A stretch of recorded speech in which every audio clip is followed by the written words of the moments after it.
यह कहानी सिर्फ एक सरकारी फाइल बंद होने की नहीं है, यह उस मानसिक गुलामी के खत्म होने की कहानी है जिसे भारत 74 साल से ढो रहा था। जिस जहर को हम दशकों से अपने ही घर में पाल रहे थे, जो हमारे ही खिलाफ भौंक रहा था, उसी जहर को मोदी सरकार ने सिर्फ 30 मिनट में देश से बाहर फेंक दिया। नाम है United Nations military observer group in Bharat and Pakistan, यानी UNMOGIP। साल 1948 देश आजाद हुआ ही था, सीमाएं तय हो रही थीं और उसी दौर में एक फैसला लिया गया कश्मीर मुद्दे को संयुक्त राष्ट्र में ले जाने का। उस फैसले के साथ भारत के भीतर एक ऐसा विदेशी तंत्र दाखिल हुआ जिसे अस्थायी कहा गया था, लेकिन जो 74 साल तक यहीं जमा बैठा रहा।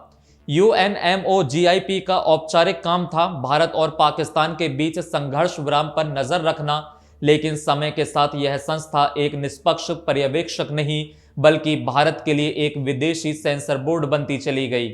सबसे हैरान करने वाली बात यह है कि यह पूरा तंत्र भारत के टैक्स के पैसे पर ही पल रहा था। इनके अफसरों का रहना, खाना, गाड़ियां, सुरक्षा, दफ्तर, स्टाफ सब कुछ भारत सरकार देती थी। यानी अपने ही पैसों से हम उन लोगों को पालते रहे जो अंतर्राष्ट्रीय मंचों पर भारत के खिलाफ रिपोर्ट लिखते थे, बयान देते थे और कश्मीर को द्विपक्षीय नहीं बल्कि त्रिपक्षीय मुद्दा बताने की वकालत करते थे। UNMOGIP ने बार बार यह आरोप लगाए कि भारत उन्हें काम नहीं करने दे रहा, उनके खर्च पूरे नहीं हो रहे, भत्ते बढ़ाए जाएं और उन्हें और सुविधाएं दी जाएं। मतलब साफ था, घर में घुसे मेहमान अब मेजबान को ही आंखें दिखा रहा था। और यह सब 74 साल तक चलता रहा। सरकारें आई, सरकारें गईं, लेकिन किसी ने इस जमी हुई परंपरा को तोड़ने की हिम्मत नहीं दिखाई। फिर आया वो क्षण जिसने इतिहास का रुख बदल दिया। मोदी सरकार ने इस पूरे मामले पर बिना शोर किए, बिना बयानबाजी किए सीधा और निर्णायक प्रहार किया। विदेश मंत्री एस जयशंकर ने पूरे प्रकरण की कमान संभाली। ना कोई लंबी बहस, ना कोई हिचकिचाहट, सिर्फ 30 मिनट की प्रक्रिया और UNMOGIP का वीजा रद्द। साफ शब्दों में कह दिया गया, अब यहां तुम्हारी कोई जरूरत नहीं है। 10 दिन के भीतर अपना बोरिया बिस्तर समेटो और देश छोड़ो। यह कोई छोटी कार्रवाई नहीं थी। इन 74 वर्षों में भारत ने UNMOGIP के 40 से ज्यादा अधिकारियों का खर्च उठाया। बदले में हमें क्या मिला? हमारे खिलाफ टिप्पणियां, अंतर्राष्ट्रीय मंचों पर सवाल और भारत की संप्रभुता पर लगातार उंगली। अब यह सिलसिला थम गया है और अब सवाल उठता है, इन्हें भारत में लाया कौन था? तो जवाब इतिहास की किताबों में दर्ज है। वो नाम है जवाहरलाल नेहरू। वही नेहरू जिन्होंने 1948 में कश्मीर जैसे संवेदनशील और अंतर्राष्ट्रीय मुद्दे को खुद संयुक्त राष्ट्र में ले जाकर अंतर्राष्ट्रीय बना दिया। एक ऐसा मुद्दा जिसे भारत अपने स्तर पर सुलझा सकता था, उसे वैश्विक मंच पर ले जाने की कीमत देश ने दशकों तक चुकाई।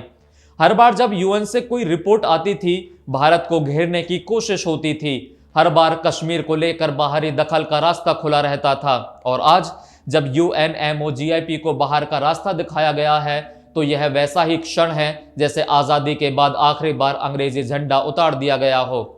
सबसे चौंकाने वाली बात यह है कि आज भी देश की 99% जनता को यह तक नहीं पता कि UN के नाम पर एक विदेशी छाया आज तक भारत की धरती पर मौजूद थी। मोदी सरकार ने इस बार कोई ढोल नहीं पीटा, कोई प्रेस कॉन्फ्रेंस नहीं की, बस चुपचाप और निर्णायक वार किया। यह सिर्फ कागजी कार्रवाई नहीं है, यह भारत की कूटनीतिक स्वतंत्रता का ऐलान है। यह उस मानसिकता का अंत है जिसमें हम मान लेते थे कि कोई बाहरी संस्था हमें बताएगी कि हमें क्या करना चाहिए और क्या नहीं। यह संदेश है कि अब भारत खुद तय करेगा कि उसकी जमीन पर कौन रहेगा और कौन नहीं। जो काम कांग्रेस 74 साल में नहीं कर सकी, वह मोदी सरकार ने 30 मिनटों में कर दिखाया। यह अंग्रेजी छाया का आखिरी सिरा था और उसे भी आज उखाड़ फेंक दिया गया। अब कोई विदेशी संस्था भारत में बैठकर भारत को नहीं सिखाएगी कि फैसला दिल्ली में होगा, भारत के हित में होगा और भारत की संप्रभुता सर्वोपरि होगी। आप इस पूरे मामले पर क्या सोचते हैं, हमें कमेंट करके जरूर बताइए। और वीडियो आपको कैसी लगी ये भी आप कमेंट बॉक्स में जरूर लिखिए। और अगर वीडियो अच्छी लगी हो तो चैनल को सब्सक्राइब करना ना भूलें।